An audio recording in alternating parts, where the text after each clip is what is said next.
All right. Hi. Good morning, everybody, and welcome to Live Exceptional. We're so happy to have you here because we're traveling all the way to Asia. We're with my very good friend, Shirley Wing Chow. She is in Hong Kong. It's nighttime there. It's daytime here. But guess what? We're exceptional. So we get up early. We stay up late because we want to connect and be with all of you. Shirley, welcome to the show. Hi, everybody. I'm so excited to be talking to you all and saying hi from the other side of the world. Yeah, so cool. And we've got viewers from all over. So the truth is, like wherever you are on this planet, you are exceptional. And it doesn't matter what time zone you're in the right time zone.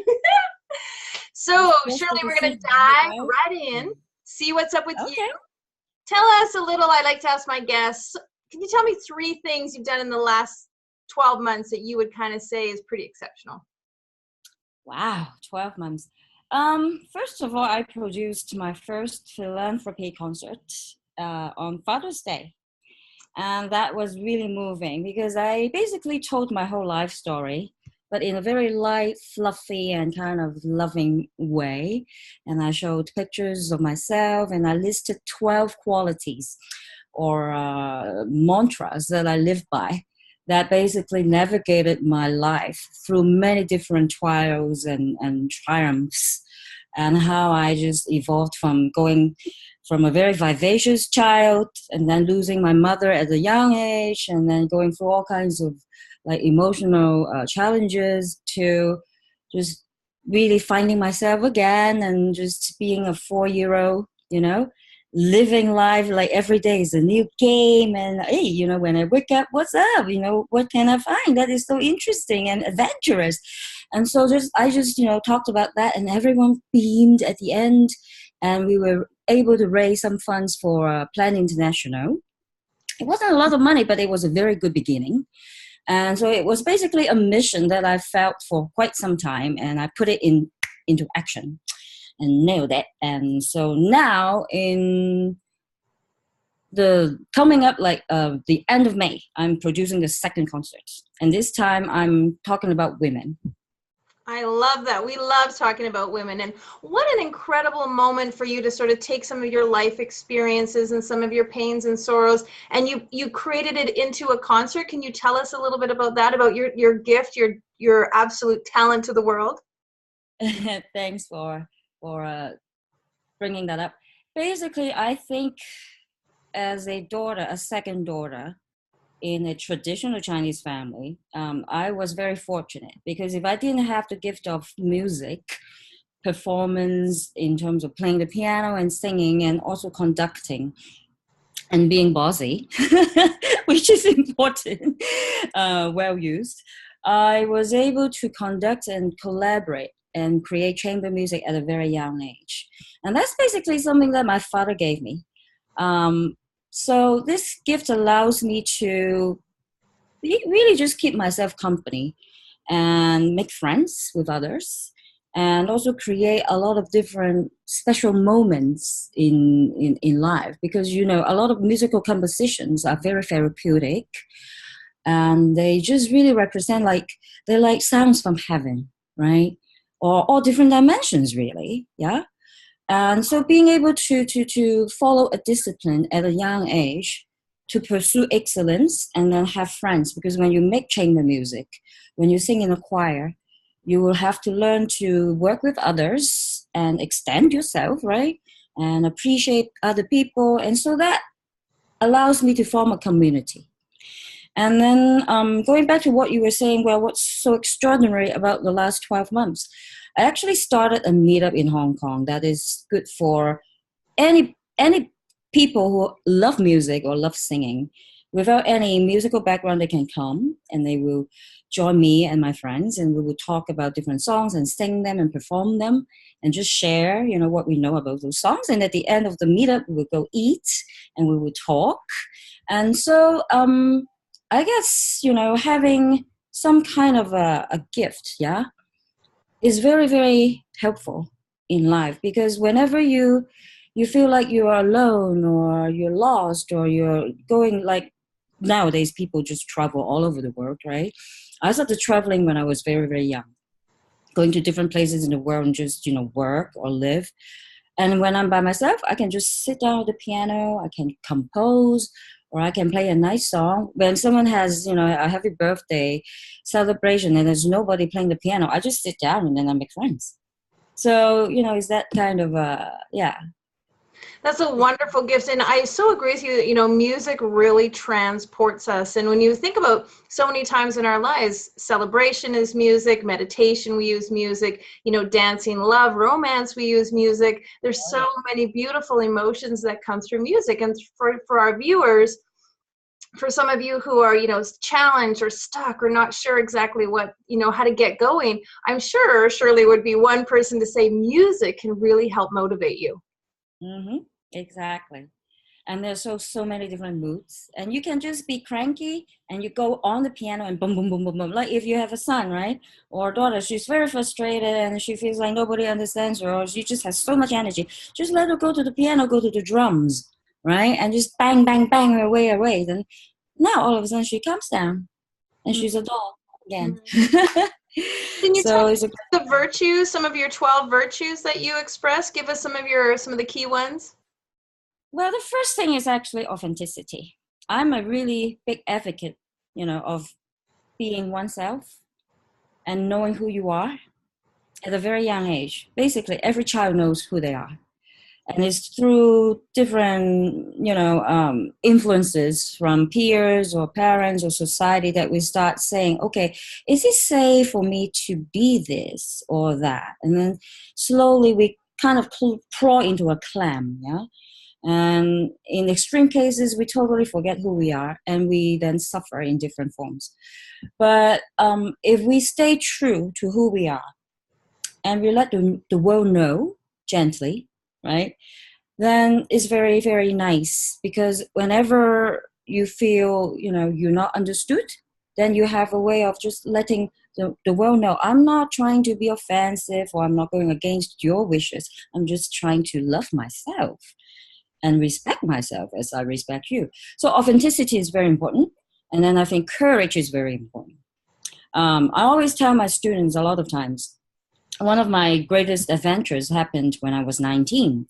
I took on a month of Italian study at Perugia. I was on a scholarship. And the reason that scholarship came about was because the padre who was teaching us Italian just told us, hey, we have these scholarships, in the summer. Who would like to go? I just raised my hand. I didn't ask any questions.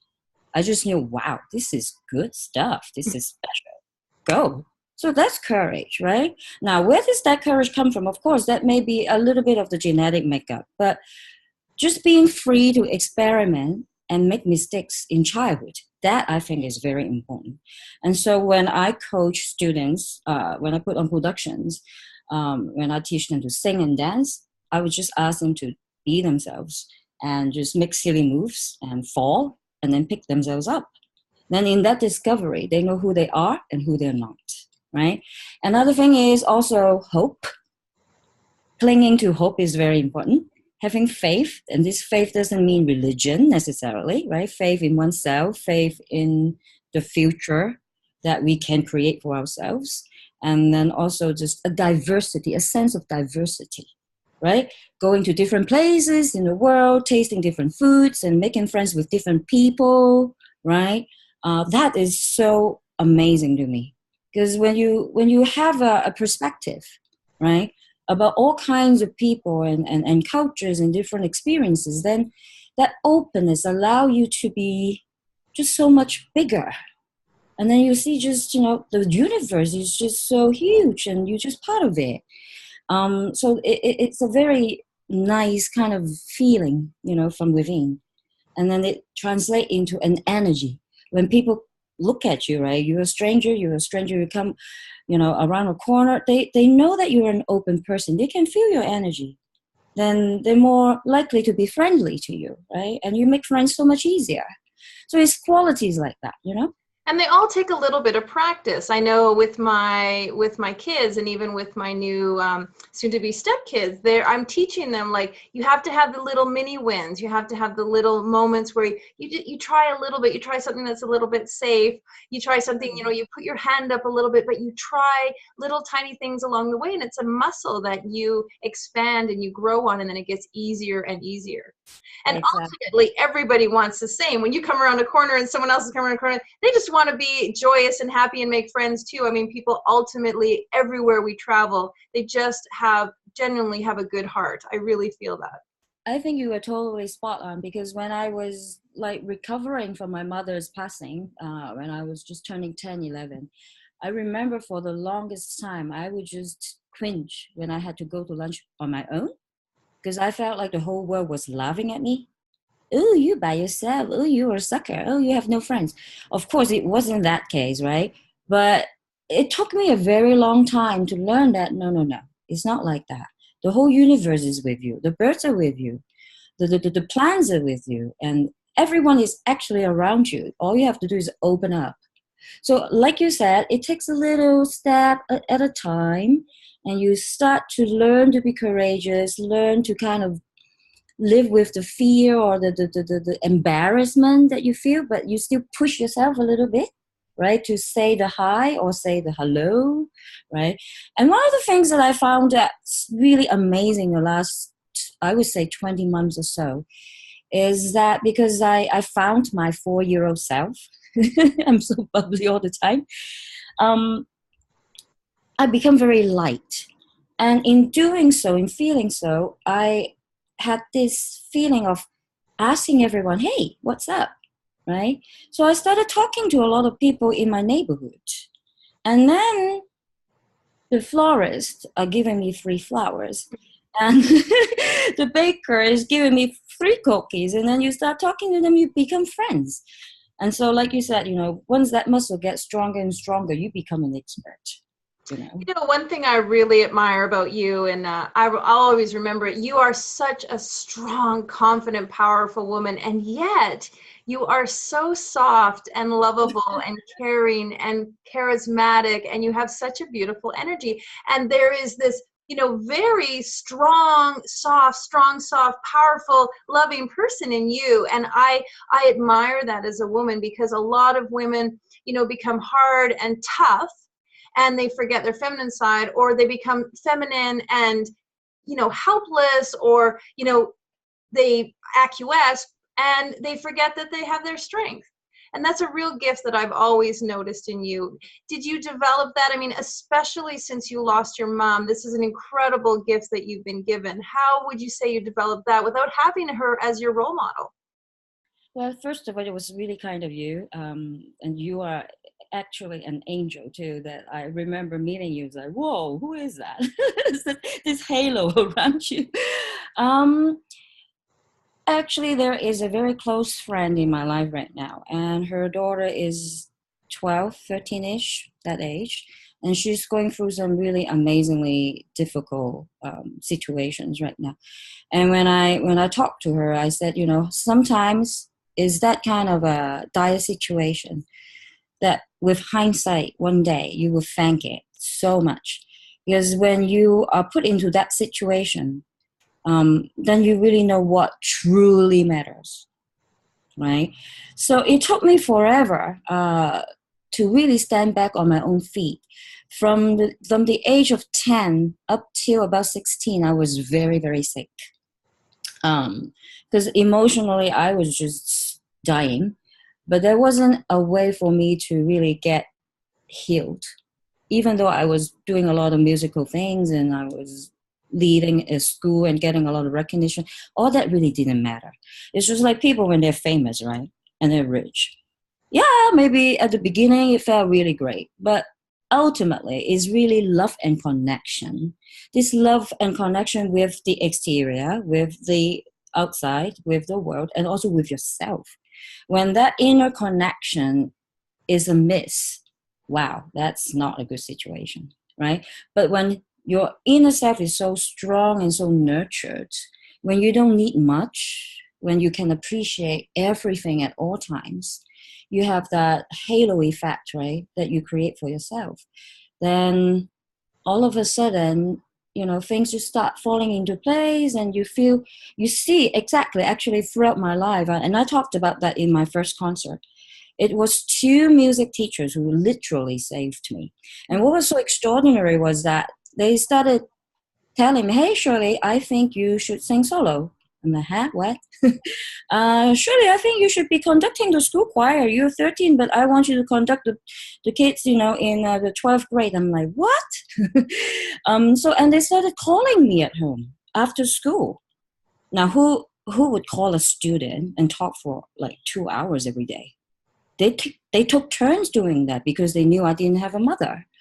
And they could very easily see that I was like really depressed and kind of, So it was really through them helping me. And then years later, when I started standing on my feet and I have all these different guardian angels coming to help me, then I realized, wow, this is what life is all about. You go through different things. Either is a big gift that's given to you, or you go through something that's a big trial and then you find yourself, then you share it. You share your gift and you share your experiences. And you write you share your pain, because we all have the same pains, or we all have similar pains, or we all have felt pain. And when you share that, we become a community and we understand each other even better. Yeah, so it's a learned process, definitely. And like you were saying, well, a lot of people do say, even if they come across me just on the street, they will say, "You are such a strong woman, la la la la la." I'm like, I'm just trying to be me. I don't know. However you read me, hey, I don't really care. But as long as you're a good person, I'm a good person, let's make friends. So basically, I think because I have a lot of dolphin in me, one thing that's kind of, I sometimes say I'm weird, but I like weird. You know what I mean? I say that too. I say I'm so weird. I totally like weird. And I think being weird is a gift, actually, right? I see myself as 3 different animals. Tell us. What percent, right? I actually just got a totem painted. It's a grape totem, beautiful. And the artist, this amazing artist, once he listened to my story, and I kind of gave him all the liberty to, do the artwork. He gave me 12 dolphins because he's seen videos of me coaching the kids, right, that I supervise at work. So he knew that I'm very playful. I think that playfulness, which I talked about in the concert, is extremely important. And one of the things that I do every morning when I wake up is to listen to a song that is kind of a compilation. Is happy, happy, right? And also just I can show you. Can I share with you guys? Yes, of course. We would love it. Send us the link.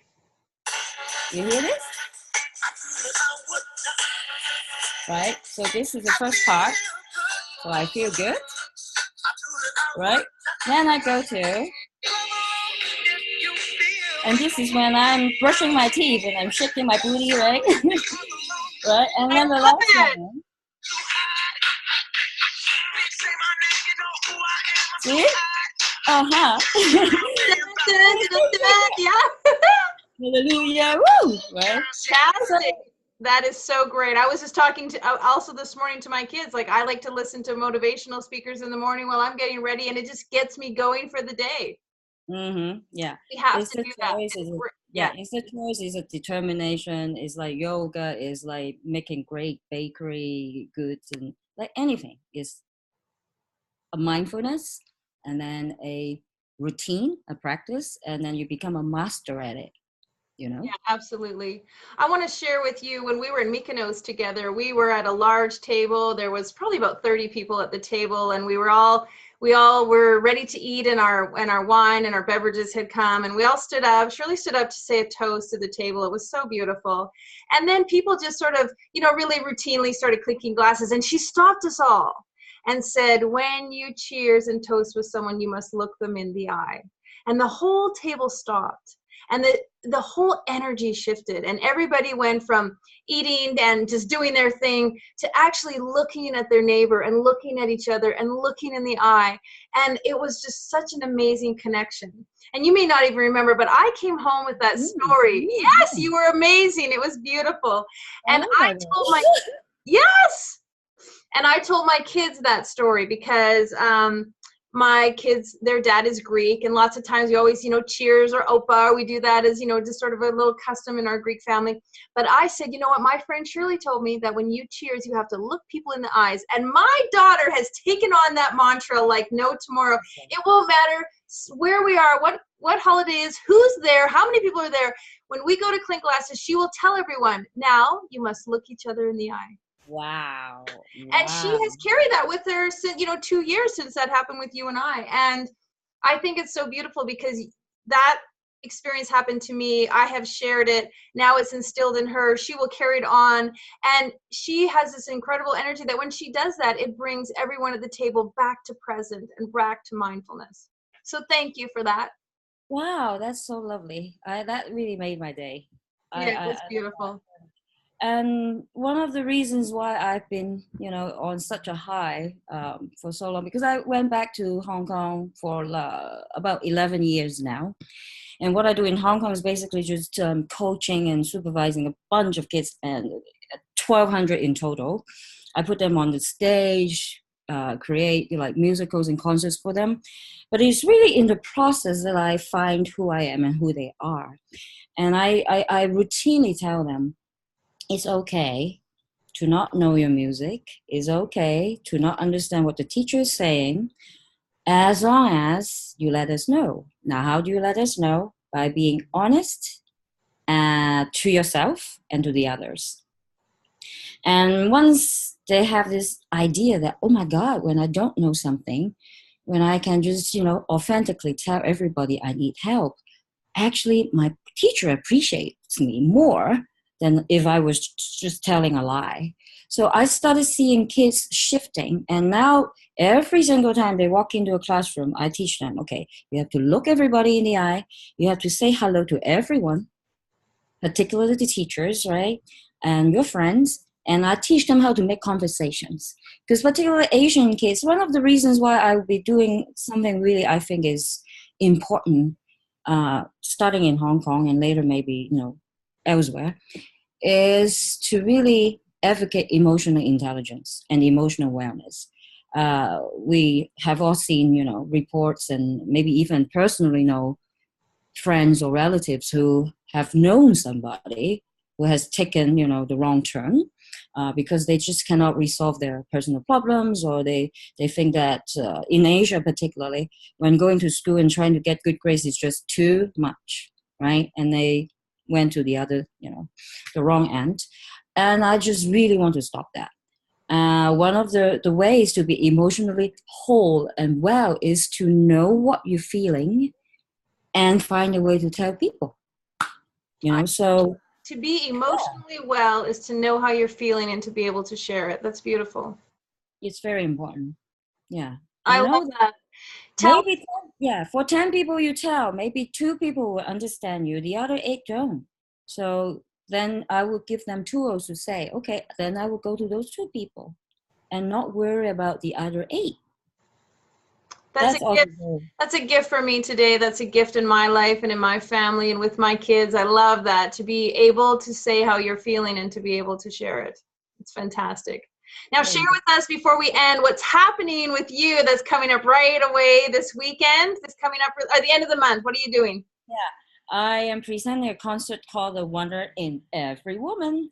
It's going to be a celebration of women's contribution in society and family and all that, and also just looking at why we do so much, and as we do so much, how we need to take care of ourselves, because usually women just take care of everybody else except themselves, right? So I've lined up a bunch of amazing musicians, expats and local musicians, and also what's so special and I feel so blessed this time is having instead of having just two local experts, I have Beatrix Martinez joining from Miami. She's the founder of Triumph Steps, an emotional intelligence expert. And so they're going to share insights about emotional health and how to live a very abundant and giving life and creating, joy and happiness, no matter what the circumstances are. Yes, absolutely. And you are a great advocate for that. For all of you who are listening and you feel like, you've had a hard go or you've had a rough time or you've had something in your life has just not gone your way. All of us and all of the people on our show, you have heard them say they've gone through the trials and tribulations, including Shirley losing her mom. That's a really difficult thing, and it's so incredible to see the amazing woman that you've become, and now you're celebrating women. Is there a way for us to hear it, be a part of it, be involved? Yeah, I have a YouTube channel, so I welcome everybody to check out what was done last year. I was very fortunate to have the acquaintance of two visually impaired young women who took on the coaching that I offered to them, and they sang Over the Rainbow beautifully. There was no dry eye in the audience. We were all like, oh my god, and they sang so beautifully. So you can check that out. I'd love for you to check it out. And they're going to sing for us again this time. And if you know a very powerful song called Can You Hear Me by Bill Chilcott, they're going to be singing that. So that's a very powerful song about deaf kids not being heard, and so they sing about that in the lyrics. It would just knock you off, just so beautiful. And so they're going to sing that. So if you would be so kind to go on, my YouTube channel, you can see footages from the last concert, and surely we'll be putting footages of the new concert, in due time. I love it. I love it. I love you. I love what you're doing. You are such a gift to this universe. Thank you for being a magical version of you. We are so impressed. I will share with everyone ways that you can see what Shirley is up to and connect with her. And in honor of her today, I would say to all of you, turn on some music, turn it up loud, and let your body move and have some fun with it. All right, gorgeous. Have a beautiful evening. All the blessings to you. Love you. Thank you so much. Take care. Thank you, gorgeous.